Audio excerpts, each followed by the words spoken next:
So welcome to this joint INEE and Global Business Coalition for Education webinar. My name is Dean Brooks, and I'm the director of INEE, the Interagency Network for Education in Emergencies. INEE is an open global network of UN agencies, NGOs, donors, governments, universities, schools, and affected populations working together to ensure all persons the right to quality education in emergencies and post-crisis recovery. As we get started, I have a couple of housekeeping notes for you. You should see that right there on your screen. So first of all, please mute your microphone and turn off your video to minimize any background noise. And please feel free to post questions in the chat area at any time. We will respond to as many as possible in this hour, and we look forward to following up with many of you after the call. Please know that this session is recorded, and the recordings and presentations will be shared on the INEE website afterwards. You can go to the INEE website at INEEsite, all one word, .org. So time for us to get started. And I'd like to start by telling you that one of the reasons we are here today is because INEE really seeks to encourage dialogue and discussion on key issues related to education emergencies. This webinar is a result of requests from INEE members asking for more information about the REACT database and how they might access it.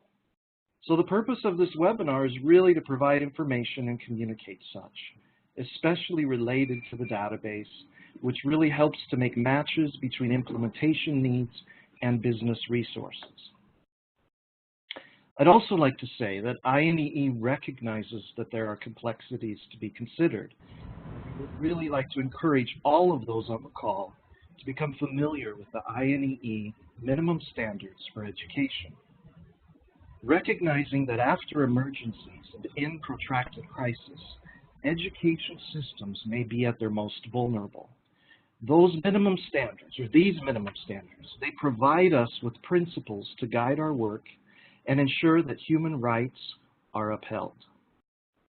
We should also frame this discussion with the understanding of the duty-bearer role of national authorities to ensure that the right to education is implemented. But additionally, other actors play a key role in promoting and protecting this fundamental right. For example, private businesses also have a responsibility to respect human rights and avoid infringing on the rights of others. As we talk through the REACT database, I would encourage you to think on ways in which partnerships might promote equitable access to education. How can linkages expand access and not limit it? How can these partnerships address issues of equity and reach all children and youth? Additional important considerations include, we should also reflect on accountability, rights-based approaches, safeguarding, and sustainability. And then finally, I would like to announce and encourage you to stay tuned to INEE's social media platforms, because the launch of the Abidjan Principles is taking place tomorrow. These principles, developed over several years by hundreds of international human rights experts, outline international guidance on private involvement in education. So we're very excited to see these launched, and we'll be sharing that information widely. With this said, I'm pleased to now hand over this webinar to Jake Cho from the Global Business Coalition for Education. Jake, over to you.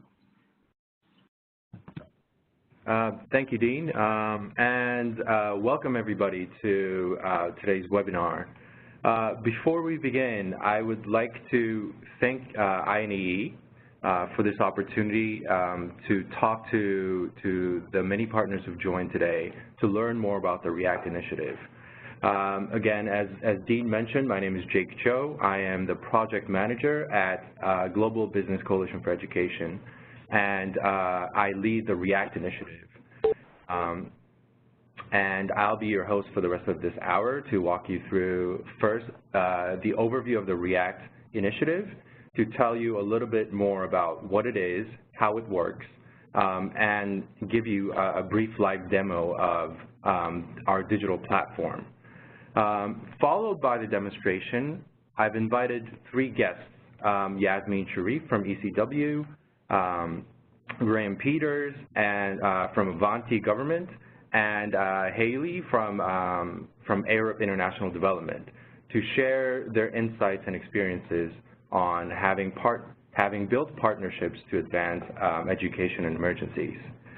That being said, I would like to give you a brief introduction. I'm having a bit of a technical difficulty with the slides here.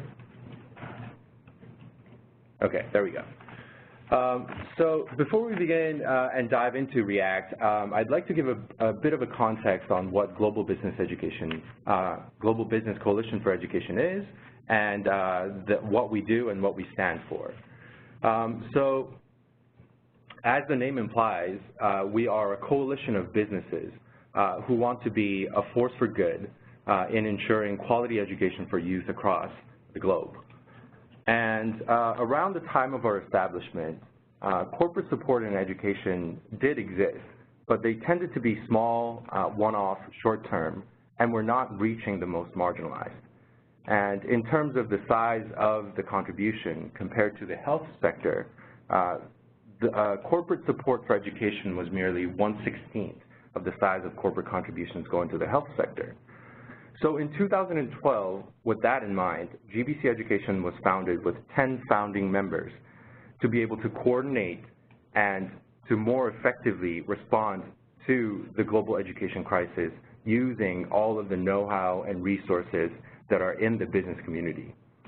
And the ultimate goal is to support equal opportunities for free quality education, and to help support the achievement of Sustainable Development Goal 4. And we do that by working with 150+ businesses in our network, as well as governments, international organizations, NGOs, and major global education funds. And we facilitate opportunities for them to make connections and to share opportunities to collaborate into cooperative projects. And through the lessons learned and the impact generated through those partnerships, we highlight those successful partnerships, as well as some of the tough challenges and the obstacles and the lessons we learned on how to better navigate those challenges. We try to showcase that to highlight their work and to inspire further action. And all of this is based on evidence, the best evidence that are available in the field, and we try to contribute through our work to that evidence base. So this is a brief statement of our mission. As you can see from the screen, GBC Education harnesses meaningful collaborations to leverage the collective power of business, government, international organizations, NGOs, youth, and other important stakeholders in global education to support free, equitable, quality education for all. And as we all may know, education is a very complex topic, and the challenges that we face in education are big and challenging and complex. So we want everybody to do their own part. That is the only way that we can achieve it. But we also realize that putting our collective power together and collaborating is the only way that we can truly ensure that we can deliver maximum impact towards achieving SDG 4. So moving on to REACT. REACT is one of the areas at GBC Education, one of the key initiatives at GBC Education, and it focuses on education and emergencies. And especially those of you who have been closely following INEE and have been working with INEE might be aware of this fact that there's a huge huge gap in funding in education and emergencies. Only about 2% of humanitarian aid goes toward education, despite the fact that in natural emergencies and prolonged conflict, education is often the first to go and the last to be restored. So we're at the risk of creating a lost generation of children who go years without crucial educational experiences.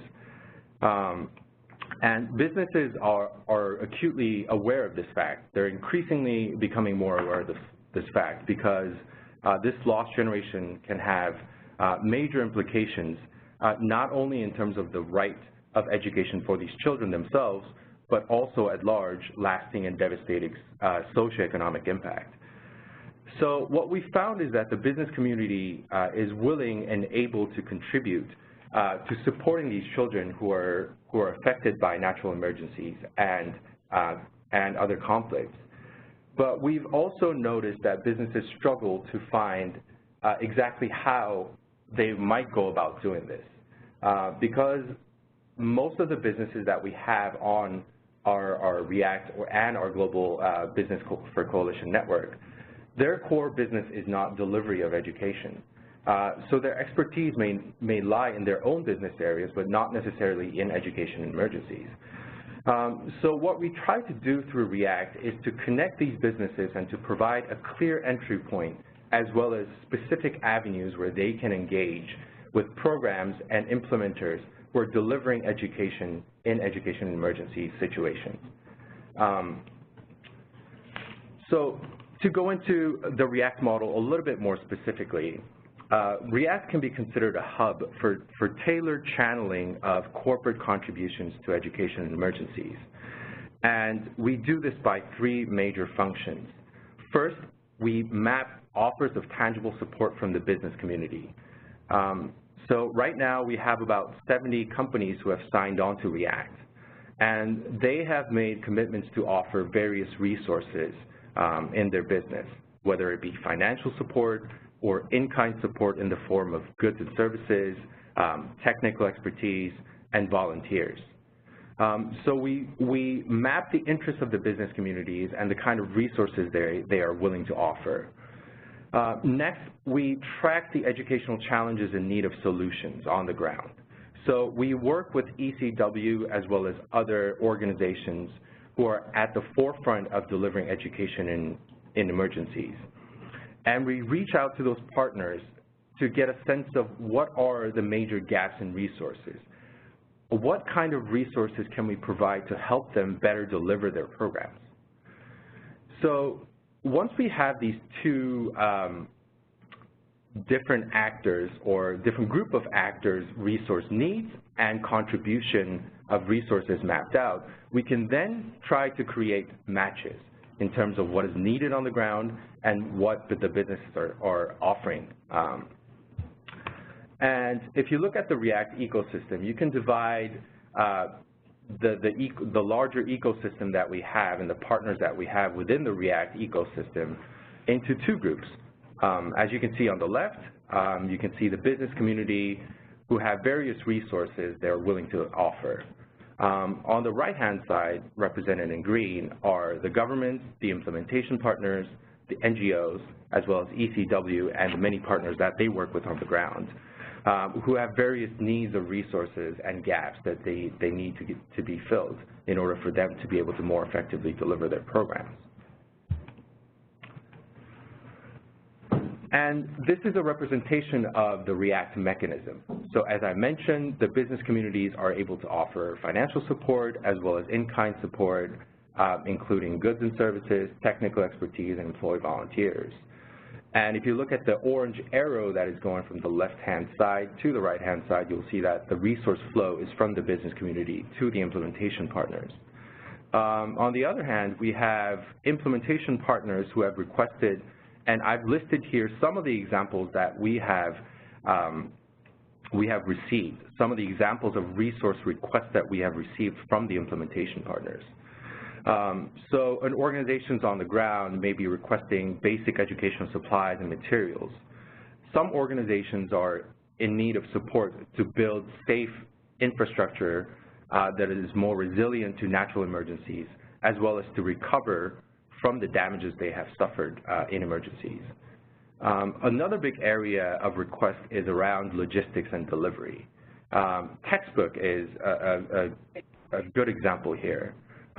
So many of the partners have told us that they are struggling to secure a stable logistic and delivery pipeline for them to be able to secure the textbook for their children.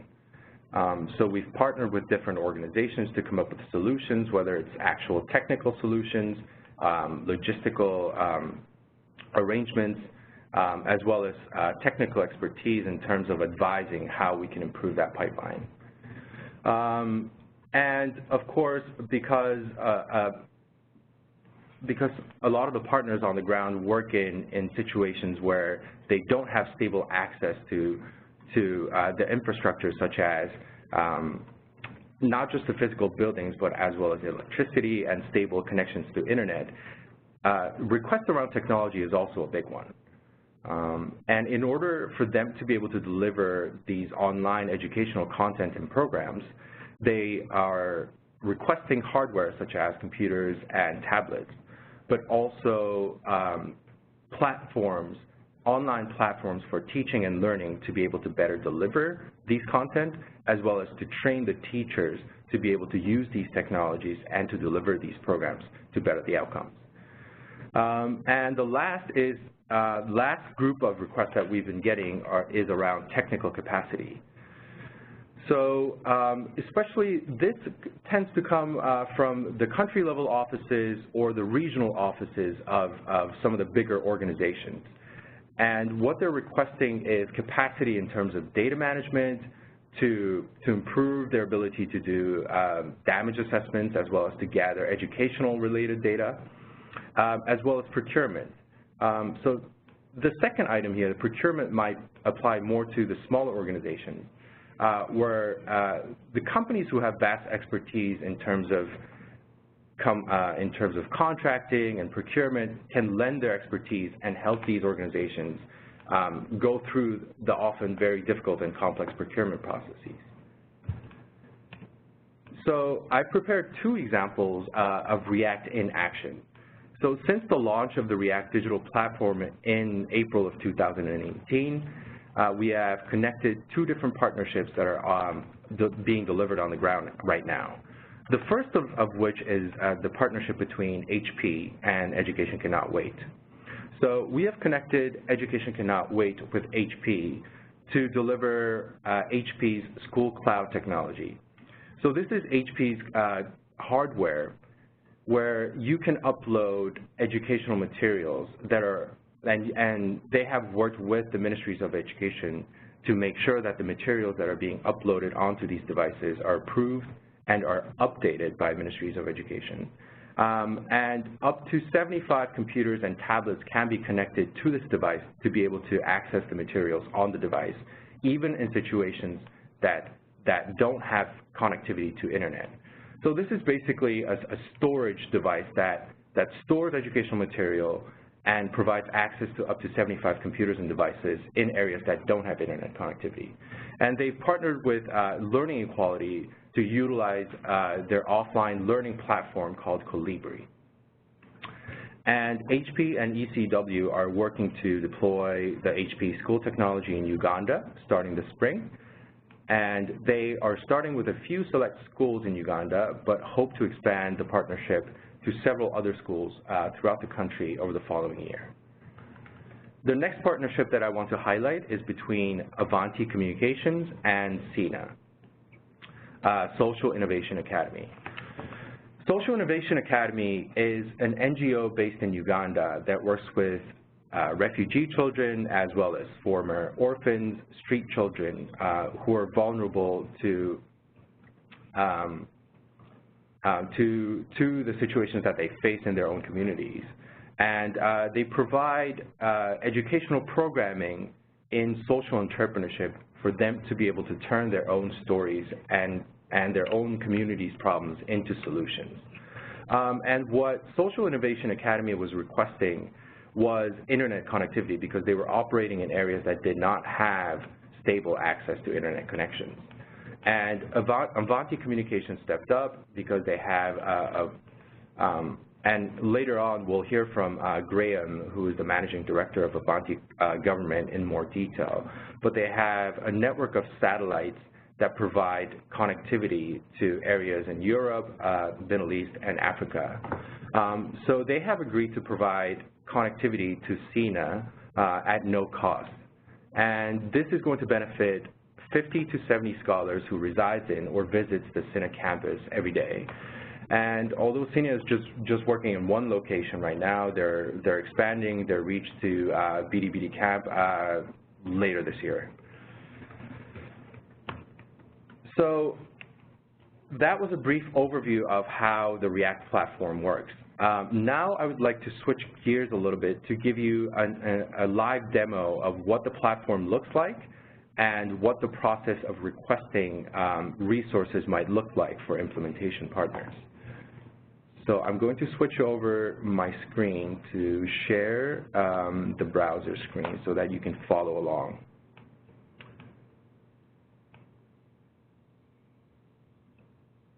So as you can see, this is the React digital platform. And you will notice that this URL is a test URL, but our actual URL would be nowreact.org. And the reason why I'm conducting the test or the demo today, not on the actual production site, but on the test side, is because we want to preserve the data that has already been entered into the actual React platform. So we're utilizing this test platform that has a different URL, just so that I can walk you through the functionalities and to show you the request making process. And this site has exactly the same functionality and the look as the production website, so all the functionalities are exactly the same. So this is the landing page of the React digital platform, and this was built with generous support by GBC-Education members, Relix Group, and its data analytics group, LexisNexis Risk Solution. So this website was launched in April in 2018 to be able to more effectively streamline the matchmaking process and to be able to gather the mapping and the tracking of challenges as well as contribution requests on this online platform. So on this platform, you will notice that there are 3 different user types. First is the private sector and foundations. This would be the business community who are offering specific support in the form of in-kind or financial contributions. Next, we have the implementation partners. These would be the educational actors on the ground who are requesting specific resources. And the third category of users is Education Cannot Wait partners. These are partners that are actively working with Education Cannot Wait and have been referred to React specifically through a program that ECW is delivering. I took a quick look at the audience today before we got started, and I believe most of you would be signing up as an implementation partner, unless you're a business who are offering your support through this website. So to register, you would want to click this button here that will open up this interface where you can click this button down here, and this will open up the interface for you to be able to register as a React user. So to save time, I've already registered as an implementation partner to give you a mock account and a mock interface. So I'm going to go ahead and log into that account now.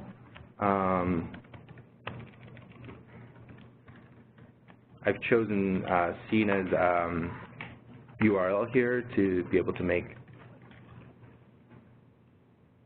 Okay, so this is one of the areas that many of our users have had questions about. So when you log in, make sure that you choose the right implementation, the right user type. So if you've signed on as implementation partner, make sure you click implementation partners to be able to log in as that user type. If you don't do this, the system will not recognize your email. So once you've signed into the React platform, you will see that this is the dashboard that you will see, and you have this screen where you'll be able to make requests using this button here, New Resource Request, as well as view the status of previous requests that you have made in this window. And if you have been matched into a project, you'll be able to track your project in this window down below. So we only have a few minutes here, so I'm going to walk you through a resource request making process. So if you want to request a specific resource, you want to click this button here, which will open up this window where you'll be asked a various series of questions to be able to designate the region that you work in, as well as the type of support your organization is interested in receiving. So you'll see that you have corporate assets, expertise, financial, in-kind service or products. So you can request these various types of resources, and you can designate which type of resource you're requesting here.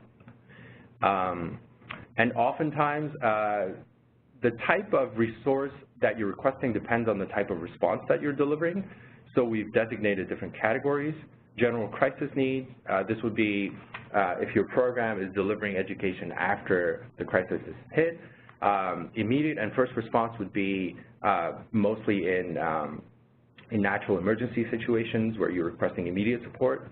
Multi-year would be the programs that have multi-year sort of sector plans that you're trying to deliver, and you're requesting resources that might have implications for more than just immediate time frame, and you're looking to secure resources to deliver your program over the course of multiple years. The rest of the questions, I would like to run you through every single one of these questions, but unfortunately we are running a little bit short on time, so we do need to move on to the panelists. So what I will do is I will upload a few of the sample requests that I got onto the event webpage on the GBC-Education website, and I will share that link with you. And also, if you visit the GBC-Education website, let me do that right now for you so that you are able to find that page. So under Thought Leadership, if you go to the event page,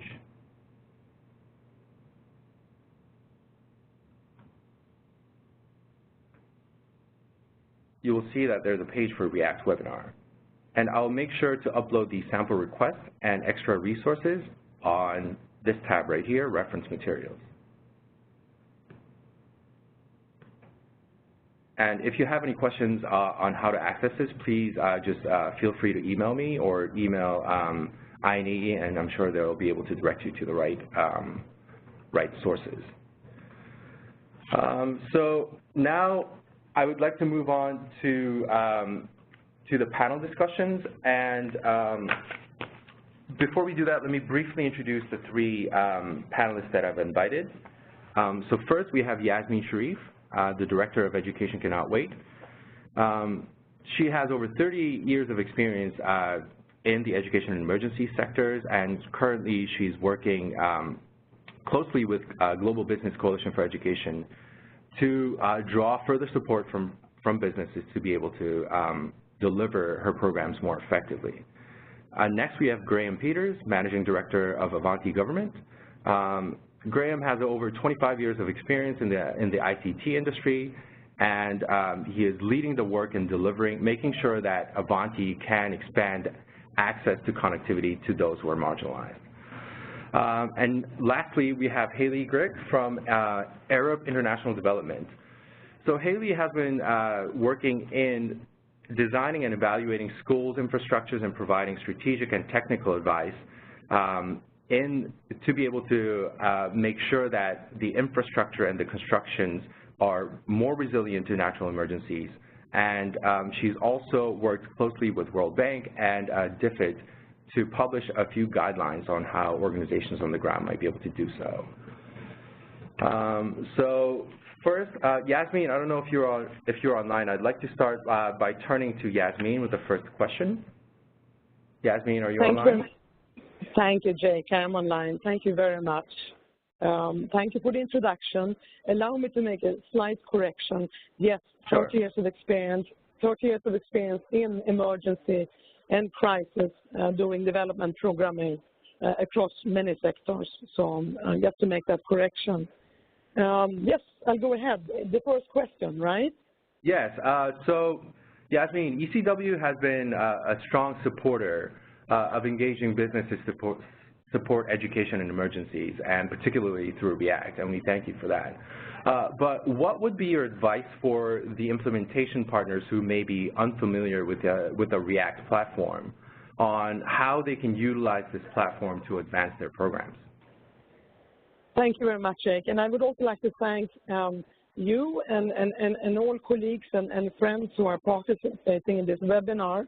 And I hope that by sharing our experience and lesson learned of working with React and GBC-Ed can inspire and be helpful to everyone who has called in, because that's our intention with this. So what have we learned from this? Well, for anyone who's worked in emergencies and humanitarian settings, it's always a little, I would say, one is reluctant to move on to private sector. I've seen this for many years, and even that reluctance might have been in myself, because we are all there for sort of altruistic reasons and humanitarian principles, and we are there with no goal of profit. That's not how we look at our service to people in need. So there's always that sort of attitudinal barrier that one has to overcome to understand that it's more to it than just profit. And I think that is one of the biggest learning experiences that we have had from Education Cannot Wait, as we have taken the leap and actually began to very seriously engage with private sector and through the React database. Now, our first partner, where we are now scaling up, is HP, the computer company, and where we are working with them to complement our multi-year program in Uganda that is delivered to refugees from South Sudan and host communities, where we have a refugee education response plan and have addressed, going through all the INEE guidelines to ensure strong quality education, but did not have the capacity to also bring the added dimension of technology, virtual learning, and allow refugee children and host community children to also benefit from that. That is what HP is bringing in to the program to further strengthen what we, in our quest to achieve full quality learning and access to all the tools required. Now, the experience of working with HP, and I'm right now in Texas in a conference that I organized with the private sector community, and I must say it only reinforces my belief that this is definitely the way to go, is you get access to a whole new community of potential funders, whether it is through software or in-kind contributions, and even financial contributions. We have already had several companies coming up and saying to us, you know, we have come to a point, we made all this profit, now it's about consciousness, wanting to serve others, how can we fund? So there's also a willingness to contribute with monetary means. So you get that access. They operate with speed. They have an enormous creativity and wanting to break new boundaries to find solutions to problems in the private sector. They say abnormal problems require extraordinary solution. That's always been my little slogan, and I can see that in them. They want to bring solutions, and they bring inspiration, I must say. I'm absolutely taken away by what I see here and the commitment among private sector. So this is what React has brought to us. We started with one React partner, and now we are suddenly in the sea of different private sector partners who are yearning to be useful and contribute. And yeah, speed, access, and a genuine commitment. This is the lesson learned. Great. Thank you, Yasmin, for calling in all the way from, I know that you're traveling in the HP conference, which I believe is really timely, that you're calling in from the conference there, and while you're connecting with more businesses. That's great. Next, I would like to ask a question to Graham. So Avanti I know that Avanti is very committed to expanding access to connectivity to those who are affected by geographical displacement or social and economic circumstances. And your recent React partnership with an organization in Uganda, Social Innovation Academy, was an example of that commitment in action. So if I remember correctly, from the initial conversation that you've had with SINA through React until the delivery took no more than 3 months, and which is lightning fast by industry standards. Can you walk us through this partnership process? Yes, of course. Can you hear me okay? Yes, we can hear you, Graham. Great. So just a little bit of background. So Avanti is a data communications provider, and we think connectivity can really help to liberate potential if you can connect geographically marginalized communities across our footprint, which is sub-Saharan Africa. And yeah, we all know digital technologies are transforming many sectors around the world, and we believe they can do as well in education, whether that's primary, secondary, or tertiary level education, or supporting entrepreneurs. So we've been working quite actively in East Africa in some education programs, and we formed a public-private partnership with the European Space Agency a few years ago for a program we call Every Community Online, or ECHO, and it's that project, that partnership with ESA, which has enabled us to move so quickly when you then combine that with the opportunity that came about through React. So what we've done with our Every Community Online initiative is to create a solar-powered Wi-Fi hotspot, which provides connectivity through our satellite network. And the actual process of matching that we've seen, it was very straightforward. We advertised our capability through the portal that everyone has seen just now. We were notified of a match, and then we were put into contact with SINA so that we could have some bilateral discussions. And I brought in some technical colleagues from within the business, and we were able to reach an agreement very quickly to implement a project together. Great, thank you for that. That was very helpful. I have a follow-up question, actually, for you, Graham. So you work in the business sector. So from your experience, what do you think is the #1 thing that businesses can do to become a greater force in advancing social good, and specifically in this case, education for the marginalized? So I can only talk from my personal and company experience, but what we found as really powerful is through partnerships with other organisations, some private, some from the NGO sector, that have complementary capabilities. So in the work we've been doing in East Africa, for example, Avanti is providing connectivity, but in order to deliver a holistic education program, you need to bring together other partners with complementary expertise, whether that's provision of computers and the capability of putting in the electrical supplies in the classroom, whether that be other organisations who are providing online content that can be used to deliver the educational, the learning or teaching environment, but also others who are on the ground that can support the teachers themselves through training programs and working with head teachers and school leadership in order to make sure that the technology you put in place is used in the right way to deliver the outcomes everyone's looking for. So partnership is in one word, is the answer. Great, and just to add on to that a little bit, and React is, it's sometimes the partnerships that we create through React are bilateral, meaning we connect one business actor to one implementation partner. But as Graham has mentioned here, sometimes you need to be able to bring in multiple actors who have different expertise that are complementary to be able to deliver that particular service to the implementation partners. So we tend to bring in other partners as necessary, and we try to make that partnership happen.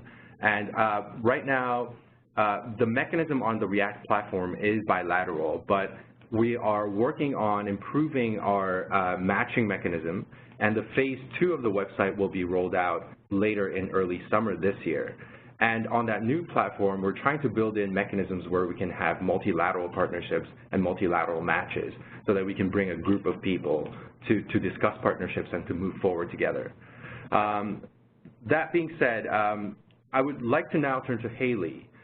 So Haley, we came very close to matching you with a number of different education clusters and other actors on the ground through REACT. But the opportunities for the project didn't quite pan out as we hoped. On the other hand, you've also had long successful partnerships with organizations such as DFID and World Bank in other instances. So my question to you is, in both of your successful and less successful experiences, were there any particular challenges of working across sectors, the private and the private sectors, that stood out to you? And what are some of the things that we can do to address these challenges? Yeah, so just by way of background, it's worth noting that as a private organisation, Arup International Development are quite unique. So we are part of the Arup Group, which are globally recognised leaders within the built environment and across industry. And the group that I sit in, Arup International Development, was established 10 years ago to work as a kind of a not-for-profit group to work exclusively with development and humanitarian agencies in the development and humanitarian context. So we provide professional expertise to unpack kind of the complex problems and to bring improved kind of clarity and rigour to the field. And education infrastructure is one of our key focus areas and the area of work that I lead in, and we've been working on education programs in multiple countries globally, both in the development and humanitarian context, and deploying people for over 30 years into humanitarian post-disaster situations to support implementation partners. So I suppose a couple of the key challenges for us and where I can see, I think we can help combat these challenges is first, I think we have, one of the key challenges is the expectation that expertise from the implementing partners often require. The expectation is that is provided on a pro bono basis or through corporate social responsibility through private sector organisations. And our model is slightly different, where we have kind of created a specialist group with specialist skills and expertise in the humanitarian development sector to be able to provide that expertise affordably and accessibly to the development sector. And we do that by providing kind of technical expertise, strategic advice, capacity building, but have a real emphasis on knowledge sharing and co-creation of projects and programs to support the priorities of our partners. Which kind of brings me on to kind of the second aspect that I wanted to mention, which was about we work mainly through kind of long-term relationships with clients and partners, and our focus is developing those long-term relationships and recognizing that those relationships are dynamic, they're not static, and they need to respond to the changing global agendas and the priorities of them, such as kind of climate change, resilience, DRR, urbanization. So the successful relationships that we've had have been established, and the work that we've done in the humanitarian context has been successful because we've often had long relationships where there is a mutual understanding of the skills and expertise we can offer, the social, political kind of context and the priorities of the in which the implementation partners are working, and their priorities, so that we can best support them and help them make best use of their resources in that context. Great, thank you, Haley. And I'm just trying to be sensitive to the time here. So I'd like to, maybe we have time for one more question for the panelists here. And I'd like to open up this last question to all panelists. And Dean, if you're still on the line, perhaps maybe feel free to pitch in if you have a response to this one as well, because this, I believe, is a very important question here. So the question is, are there any tips, it can either be practical or very general tips, but are there tips for the practitioners and the implementation partners to help increase their chances of successfully partnering with businesses?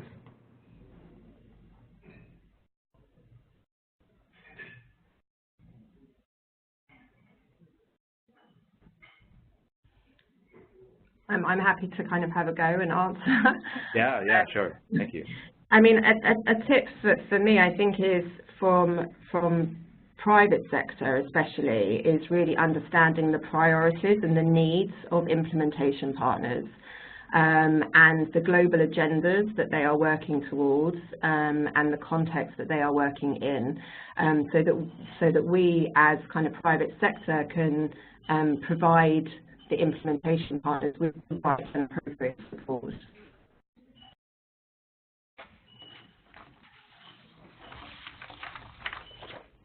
Graham or Yasmin? From me, Graham, I think the main issue I would suggest is just be very, very clear about the offer, both what the offer is, but also the constraints around the offer, so that you don't end up wasting time of counterparts in having a discussion about something that's clearly not going to go anywhere. Yeah, I realized I was on mute. So I'm shipping in now after Graham and Haley. And I think that they both have raised, can you hear me? Yes, we can hear you. Yeah, and I think they both raised very, very valid and important points. I don't want to and I agree fully with what they say. So I think, yes, understand what the global priority or their agenda and strategies are, which I think was the main point of Haley. And Graham's main point is, of course, also to, if I didn't misunderstand you, but also to remain or adhere to certain principles that are common to anyone in the humanitarian development community serving children and youth and people overall in crisis, that we have to sustain certain principles and value systems. And I think these two are very important. I think also, for me, and I know that this question has come up before, and I think it's a very important question, is bringing private sector in. Does it mean that we are going to shift towards private education, schools to private schooling and so forth? And I think from Education Cannot Wait's perspective, our absolute founding firm principle and value is that we are here to provide and support free school, free education. As a human rights lawyer, every human right is invaluable and has no price, and no human being should have to pay for exercising the human right. And so we would not enter into a partnership that would try to make profit on people suffering, or even put standards that require marginalized people to find means of survival in order to attend school. So this is just one of those principles that is absolutely uncompromising to us. I have not met a private sector partner that expects us to do so. And should I meet one, I would dismiss that immediately. But I think from what we can do to work better with private sector, and this is what I'm learning as I'm talking with them.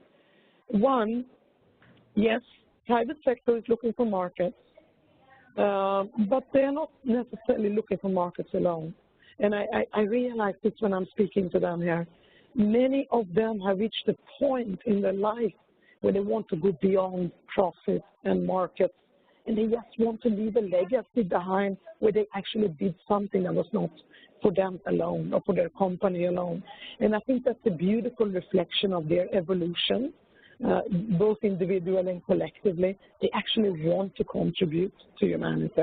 So I think we should not shy away from also trying to stimulate that side in them.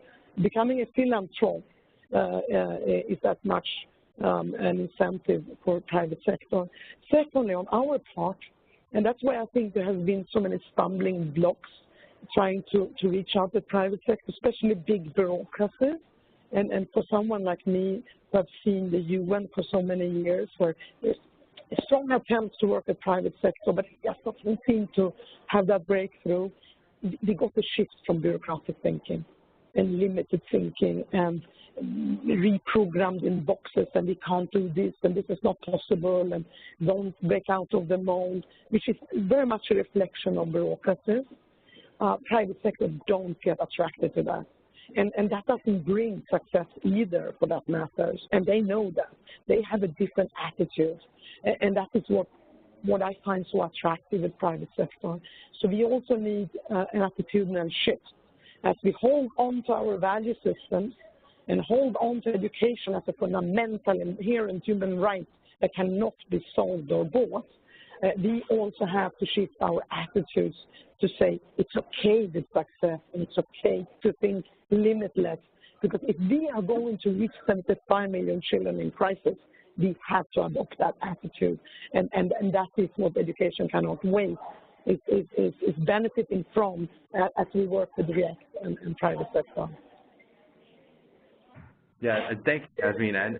And that is actually, and you touch upon a very important issue, and this is a central issue that I'm seeing from the questions that are being asked by the participants here. And to add to your point, and to further elaborate the REACT and GBC-Education stance on this, we do not support for-fee provision of education. So we work with businesses whose core model is not for-profit or for-fee provision of education. We work with businesses whose expertise lies in the ancillary services that can help governments and other actors of free education continue to provide that education and expand the right to education. So I just want to make that clear, that REACT is not about privatizing education, but it's about supporting public education by partnering with businesses who are willing and able to do that. We have about 5 minutes left, and I am just scrolling through the questions that I'm seeing on the chat window. And many of them are about sort of the technical aspect of the REACT platform and the qualifications and the scope of work.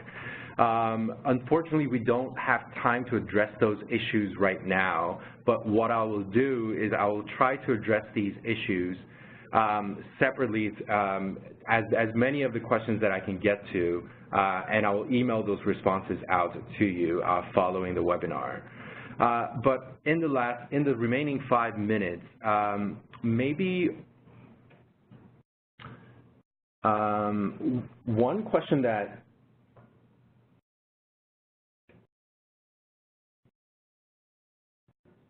my apologies, I'm just scrolling through the questions here. But one question that we're getting that maybe we can dive into just a little bit here in the time remaining here is to what extent are key duty bearers, especially state and ministries of education, but also the international community in the form of UN and emergencies, part of this matchmaking?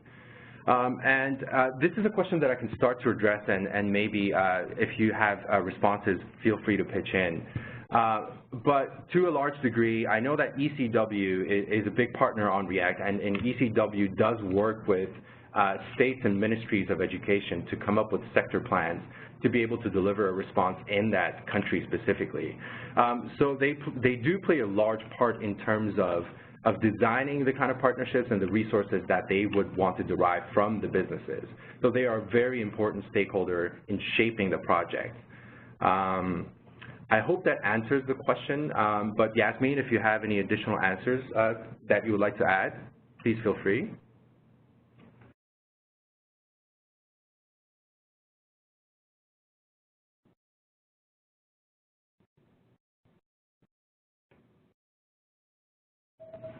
I think Yasmin might be on mute. Okay.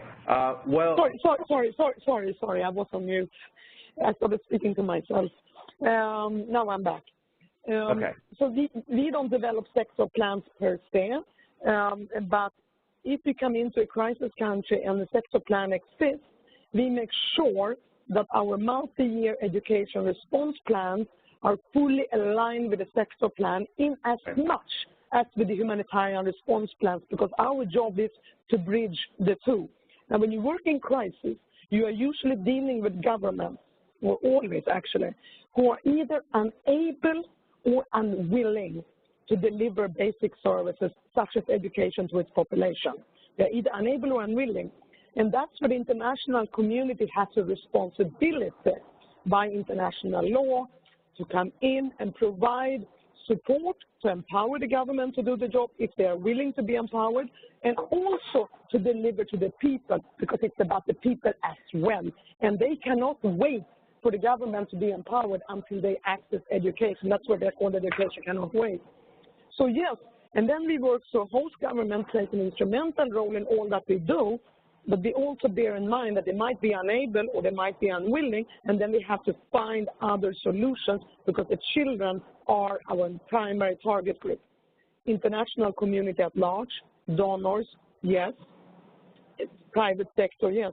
What we are trying to do, and this goes back to the question not to privatize education by working with private sector, we need to redistribute resources in this world. We need to redistribute to create a better socioeconomic equality. So everyone has to contribute. We have $77 trillion that are circulating in the total gross domestic product on the globe. If we can access a few percentage of that and redistribute resources at the beginning, hopefully we can get a better world order eventually. We are doing our share to it. So everyone has both a role and a responsibility by international law to contribute.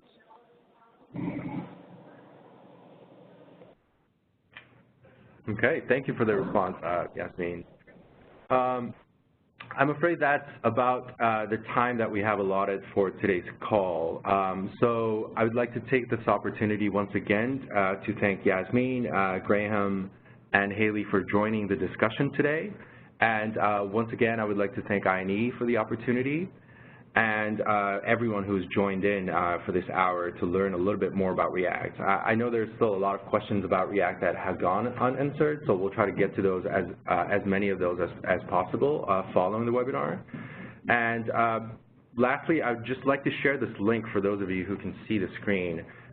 So we'll put up any additional resources. I know that INEE is posting the recording to the webinar on the INEE page, but in addition to that, you can also go to these two following links to learn a little bit more about REACT and to access recording slides and other resources that come from today's webinar. So I'd like to thank you for joining today's webinar, and I hope you have a wonderful day. Thank you. Thank you very much, Julie. Thank you, everyone. Thank you.